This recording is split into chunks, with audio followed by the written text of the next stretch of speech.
కాంగ్రెస్ సర్కార్ ఫార్మసిటీ పెడితే ముచ్చరలోనే పెట్టాలి, లేదంటే ఆ ఆలోచననే విరమింపజేసుకోవాలి. అంతే తప్ప ఫార్మా కంపెనీల కోసం భూములు లాక్కుంటూ పేద రైతుల ఉసురు పోసుకుంటే చూస్తూ ఊరుకోదంటున్నారు కేటీఆర్. కాంగ్రెస్ ఎక్కడ భూసేకరణ చేపట్టినా అడ్డుకొని తీరుతామంటూ వార్నింగ్ ఇస్తున్నారు కేటీఆర్.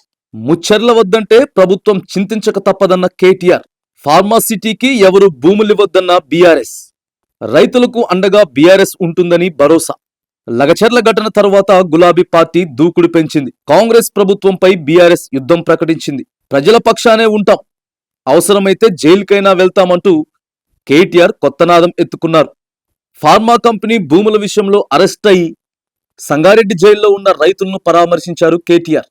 పేద రైతులకు అండగా బీఆర్ఎస్ పార్టీ ఉంటుందన్నారు. రైతులను జైల్లో నుంచి బయటకు తీసుకువచ్చే బాధ్యత తమదేనన్నారు. ఫార్మాసిటీ ఏర్పాటు చేసేందుకు కేసీఆర్ హైదరాబాద్ శివార్లో 14,000 ఎకరాల్లో భూమి సేకరించారన్నారు కేటీఆర్.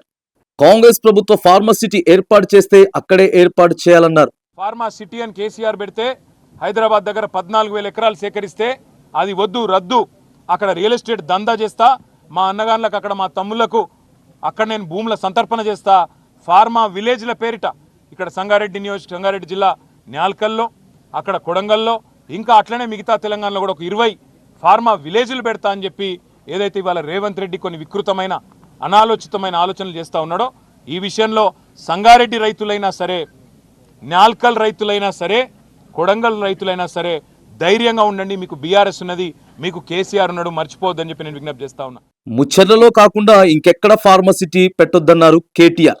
ఫార్మాసిటీ కోసం రేవంత్ రెడ్డి సర్కార్ ఎక్కడ భూములు సేకరించాలని చూసినా వారిని అడ్డుకుంటామని హెచ్చరించారు. రైతులెవరూ ప్రభుత్వాన్ని భూములివ్వద్దన్నారు. రైతుల పక్షాన బీఆర్ఎస్ నిలబడుతుందన్నారు బీఆర్ఎస్ వర్కింగ్ ప్రెసిడెంట్ కేటీఆర్. చాతైతే రాజకీయ నాయకులుగా మాతో తలపడు, అంతేగాని పేదలకు ఈ రకమైన కష్టం కలిగించవద్దు. బేషరతుగా ఇక్కడైనా సిగ్గు తెచ్చుకొని ఈ కేసులన్నీ వెంటనే రద్దు చేయాలి, వాళ్ళని వెంటనే విడుదల చేయాలని చెప్పి మేము డిమాండ్ చేస్తూ ఉన్నాం. దాంతోపాటు ఇంకా రాష్ట్ర వ్యాప్తంగా ఫార్మా విలేజ్ల పేరిట సంగారెడ్డిలో కావచ్చు, ఇంకొకడ కావచ్చు, ఏదైతే ఇవాళ పేదల నోళ్లు కొట్టే ప్రయత్నం జరుగుతుందో తప్పకుండా అక్కడ కూడా బీఆర్ఎస్ పార్టీ పేదలకు అండగా ఉంటుంది, రైతులకు అండగా ఉంటుంది అనే మాట కూడా మీకు సీఎం పదవి శాశ్వతం కాదన్నారు కేటీఆర్. రేవంత్ కు చాతనైతే తమతో కొట్లాడాలన్నారు. అంతే తప్ప పేదలకు అన్యాయం చేస్తామంటే చేతులు కట్టుకొని కూర్చునే ప్రసక్తే లేదన్నారు కేటీఆర్.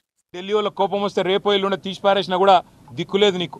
నేను ఒకటే గుర్తు చేస్తున్నా, రేవంత్ రెడ్డి చక్రవర్తివి కాదు, నువ్వేమి రాజువు కాదు, నువ్వేమి పెద్ద నియంతవు కాదు. నీలాంటి వాళ్ళు చాలామంది వచ్చిండ్రు, చాలా మంది వస్తారు ఇంకా భవిష్యత్తులో. ఒకటి మాత్రం పక్కా, పేదవాళ్లతోని ఎస్సీ ఎస్టీ బీసీలు చిన్న సన్నకారు రైతులు ఉన్న మొత్తం భూమిని నేను గుంజుకుంటా, ఏమన్నా చేస్తా, నేను కొడంగల్ మాత్రం మా అల్లునికి ఫార్మా కంపెనీ పెట్టిస్తా అంటే ఇది తెలంగాణ సమాజం మాత్రం తప్పకుండా తిరగబడుతుంది. రైతులపై పెట్టిన అక్రమ కేసులన్నీ ఎత్తివేయాలని కాంగ్రెస్ ప్రభుత్వాన్ని డిమాండ్ చేశారు కేటీఆర్. లేకపోతే మరో ప్రజా ఉద్యమం తప్పదన్నారు.